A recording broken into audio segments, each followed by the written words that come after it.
What's up, YouTube? It's Jeremiah. My name is Jeremiah Perkins. You can follow me on Instagram, Snapchat, whatever you want to do at jperk_2. Um, so a little bit about myself. I'm a sophomore. I'm an economic and math major here at the University of Southern Mississippi, and I'm 19 years old from Summit, Mississippi. And today I just want to be telling you a little bit about food deserts.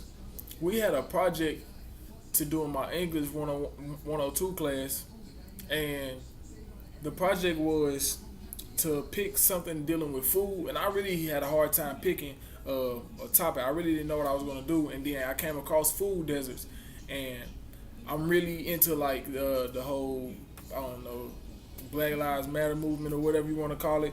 So I was like, well, that could coincide. So I decided to do food deserts.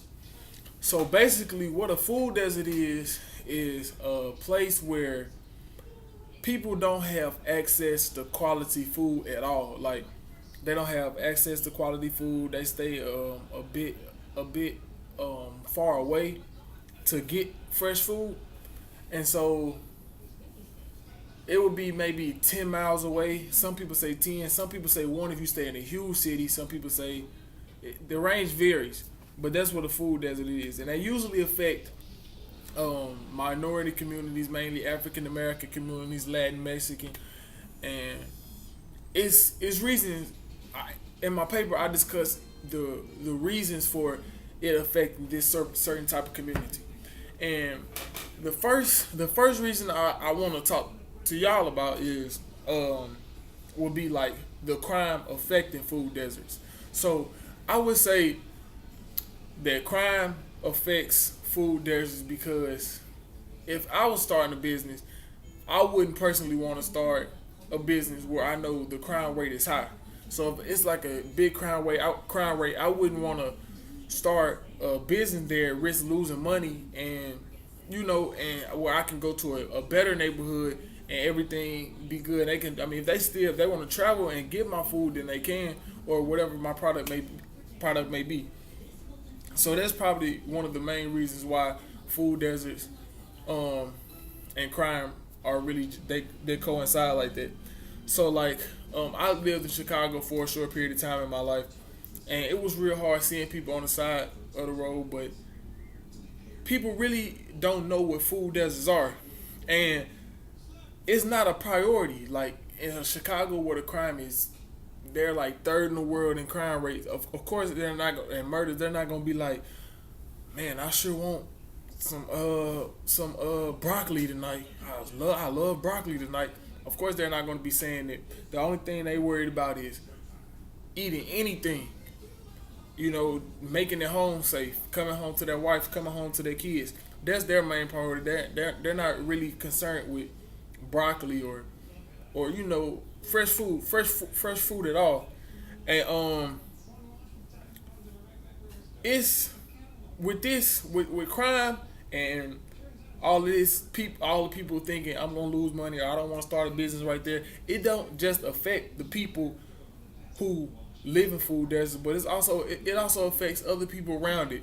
Say it's Hula Park, and it affects, like, if people have, I think in my paper it says saw 53 crimes between May and June, and these crimes were from armed robbery, murder, anything, and so people have to travel through the worst parts of the city just to get to a place that sells fresh food.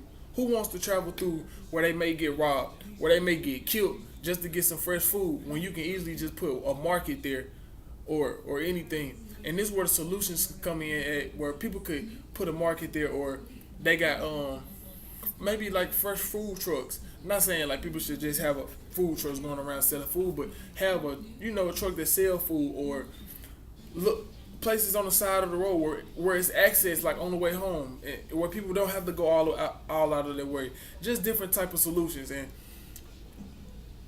this may not be the most informational video you guys may receive. Y'all might can go to another source, but my whole purpose was to let y'all know what food deserts are.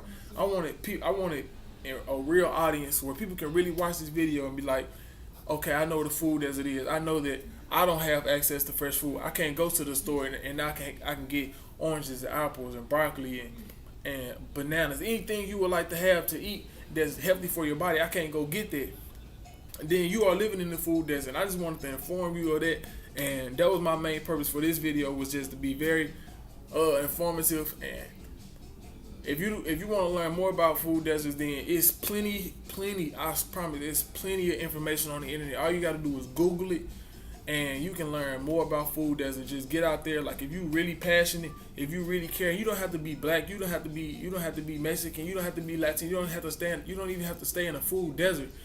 Long as you really care, just get out there and put your best foot forward and make a change. Because that's to make the world a better place. That's really the main goal, is just to make the world a better place. And that's all I got to say. Y'all be blessed.